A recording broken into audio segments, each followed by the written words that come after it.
तो आज हम स्टार्ट करने वाले हैं अपने प्रैक्टिस सेट की सीरीज में थर्ड प्रैक्टिस सेट, जो हमारा होने वाला है literary term and literary forms है। तो हमारा इसका फर्स्ट क्वेश्चन है, persona, tone and voice reflect in recent criticism. तो ये क्या कहा जाता है क्रिटिसिज्म में? पर्सोना, टोन, वॉइस के रिफ्लेक्ट को, प्रभाव को क्रिटिसिज्म में क्या कहा गया है? तो इसका ए ऑप्शन है the tendency of highlight characterization. B option है the tendency of disregard plot in modern novel. C the tendency to infuse as a major literary tool. D option है the tendency to think of all narrative and lyric work of literature as discourse. तो इसका हमारा option होता है A सही। Persona, tone और voice के reflect को कहते हैं the tendency of highlight characterization. तो हमारा इसका ए ऑप्शन सही होता है। क्वेश्चन नंबर 2 आता है, he resembles the animal. He resembles the animal that grows on thistles is an example of। ये किसका एग्जाम्पल है? ये जो लाइन दे रखी है, he resembles the animal that grows on thistles। तो ये इसके ऑप्शन है ए टैटोलॉजी, बी पेरिफ्रेसिस, सी ओनोमेटोपोइया और डी लिटोटस। तो देखो टैटोलॉजी में क्या होता है, निगेटिव वर्ड का यूज़ होता है, वो है इसमें नहीं है। ओनोमेटोपोइया होता है साउंड से संबंधित, तो वो भी नहीं है, और लिटोटस भी नहीं है। तो इसका ऑप्शन होता है बी सही, पेरिफ्रेसिस। इसे क्या बोलते हैं? पेरिफ्रेसिस। क्वेश्चन नंबर 3 आता है, who among the following was the first poet laureate officially appointed by British sovereign. यानी ब्रिटिश सॉवरेन द्वारा फर्स्ट जो पोएट लॉरेट था वो किसे अपॉइंट किया गया था ऑफिशियली? तो ए option Ben Jonson, B Robert Southey, C Dryden और डी वर्ड्सवर्थ। तो इसका ऑप्शन सी सही होता है, ड्राइडन। ड्राइडन को first poet laureate officially appoint किया गया था। क्वेश्चन नंबर 4 आता है, द फॉल ऑफ इन 1453 यानी 1453 में marks the beginning of Renaissance in Europe में क्या कहा गया था इसे? 1453 के फॉल को। तो ये इसका ऑप्शन है बेस्टिल, बी ऑप्शन है रोमन एम्पायर, सी स्पेनिश अरमांडा और डी ऑप्शन है इसका कॉन्स्टेंटिनोपल। तो इसका डी ऑप्शन सही होता है, कॉन्स्टेंटिनोपल।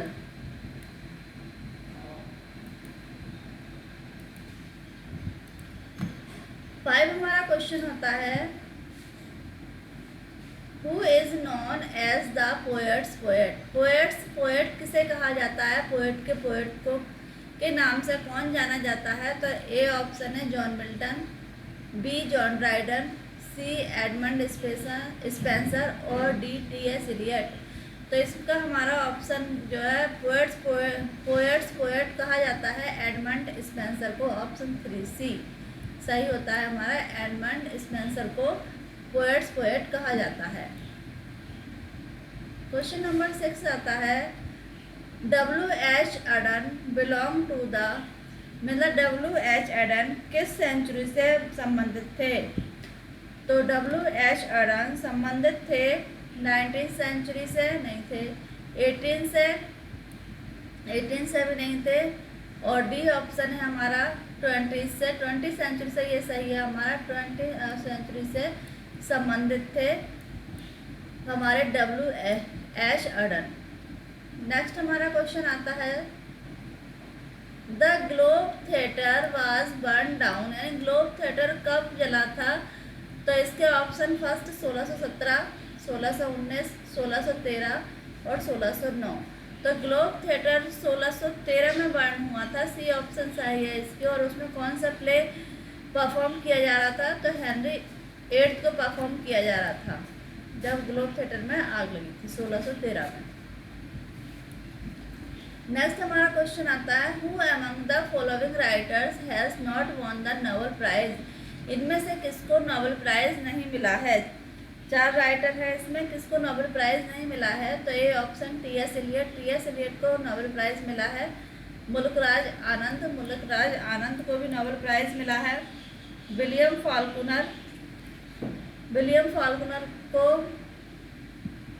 मुल्कराज आनंद को, और देखते हैं ऑप्शन विलियम फाल्कनर इन्हें भी मिला है। अर्नेस्ट हेमिंग्वे को भी मिला है। तो किसे नहीं मिला है, ये मुल्कराज आनंद को नहीं मिला है। बी ऑप्शन सही होता है हमारा, मुल्कराज आनंद को नोबेल प्राइज नहीं मिला है।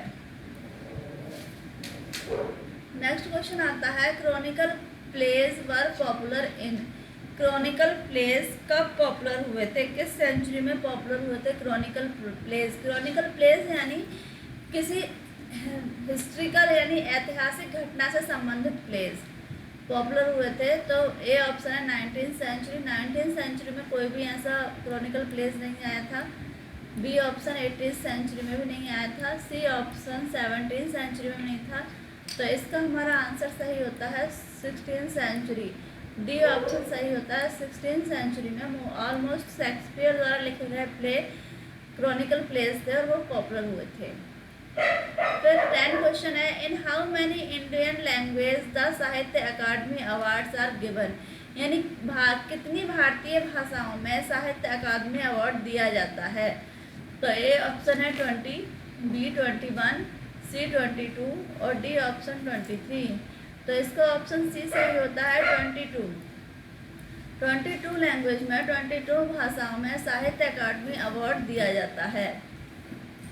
फिर नेक्स्ट क्वेश्चन आता है हमारा, अलेक्जेंडर पोप ने कहा था शायद, the wisest, the brightest, the meanest of mankind about, यानी किसके बारे में बोला था अलेक्जेंडर पोप ने, the meanest, the wisest, the brightest and the meanest of mankind. तो ए ऑप्शन है इसका डिफो, बी ऑप्शन है Francis Bacon, c option Milton, d Dryden. तो अलेक्जेंडर पोप ने ये बोला है बी ऑप्शन, फ्रांसिस बेकन के लिए बोला है, जो एक फादर ऑफ एसेस्ट कहा जाता है, उन्हें फ्रांसिस बेकन के बोला था अलेक्जेंडर पोप ने, the wisest, the brightest and the meanest of Mankind. 12 question आता है हमारा, हु सेड, किसने कहा है classicism is health and romanticism is disease. तो किसने बोला है, ये किसने दिया है ये statement, criticism is health and classicism is health and romanticism is disease. तो ए ऑप्शन है इसका वर्ड्सवर्थ, बी गोथे, सी कॉलरेज, डी बायरन। तो ये बोला है बी ऑप्शन गोथे ने, और ये गोथे ने बहुत अधिक विलियम शेक्सपियर को क्रिटिसाइज किया था, क्योंकि क्रिटिसाइज ने रोमांटिस पर काम किया था। 13 हमारा क्वेश्चन आता है, the movement of return to nature has to do with, ये जो मूवमेंट है रिटर्न टू नेचर हैज़, ये किस ए से संबंधित है, रिटर्न टू नेचर। तो आप समझ गए होंगे, क्योंकि नेचर से संबंधित जो पोएट्री थी वो मोस्टली विलियम वर्ड्सवर्थ ने लिखी थी, और वो किस एज पे माने जाते थे। तो इसके ऑप्शन देख लेते हैं। ए ऑप्शन है new classical age, B option romantic age, C restoration age और डी नन ऑफ दीज। तो इसका हमारा बी ऑप्शन सही होता है, the romantic age, return to nature romantic age के ऊपर दिया गया है।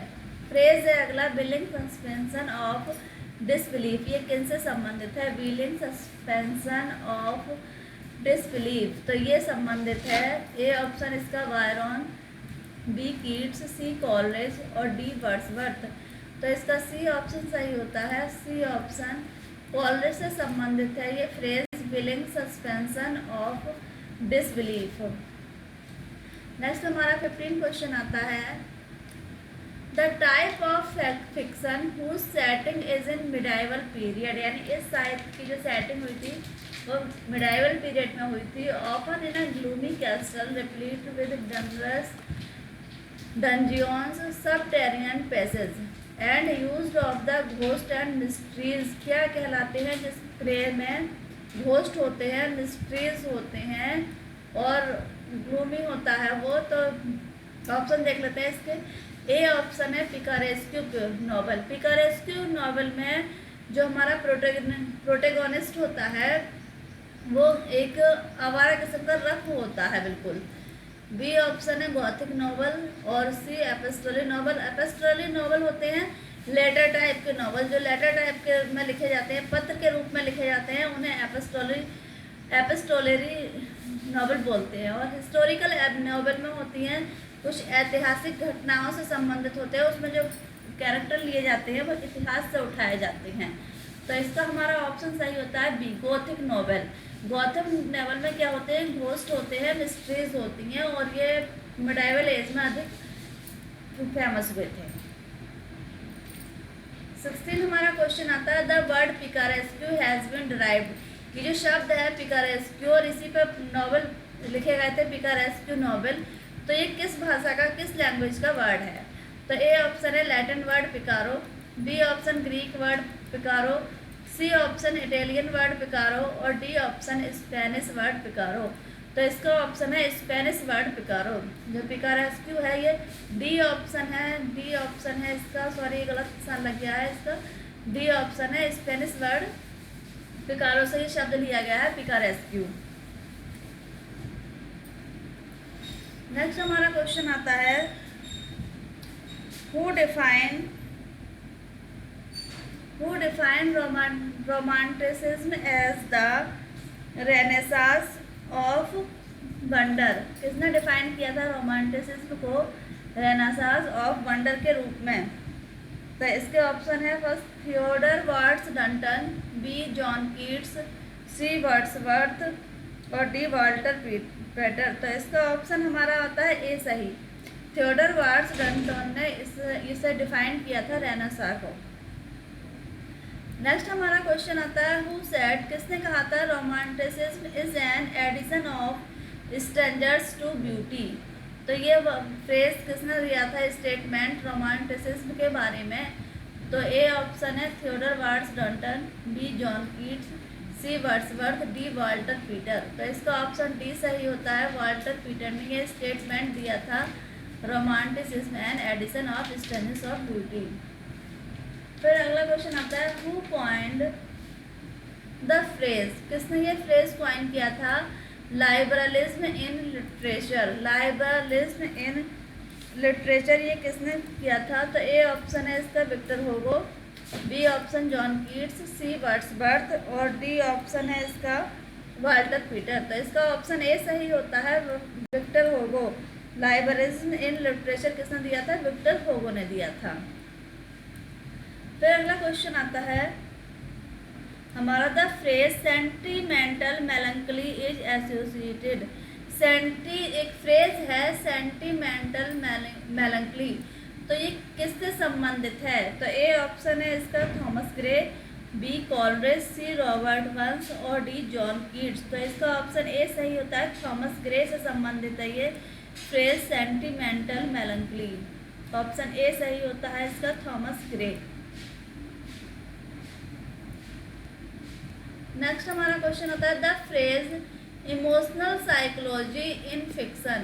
अगला है एक फ्रेज है इमोशनल साइकोलॉजी इन फिक्शन, ये किससे संबंधित है इमोशनल साइकोलॉजी इन फिक्शन। तो इसका ए ऑप्शन है रिचर्डसन, बी ऑप्शन है फील्डिंग, सी हार्डी, डी ऑप्शन है इसका जॉन कीट्स। तो इसका हमारा ए ऑप्शन सही होता है रिचर्डसन। रिचर्डसन से संबंधित है ये फ्रेज इमोशनल साइकोलॉजी। रिचर्डसन से संबंधित है ये फ्रेज इमोशनल साइकोलॉजी। फिर 22 हमारा क्वेश्चन आता है, इसमें एक स्टेटमेंट है, किसने कहा है ये romanticism is precisely situated neither in choice of subject nor exact truth but in the way of feeling. तो इसे रोमांटिसिज्म के बारे में ये स्टेटमेंट किसने दिया था।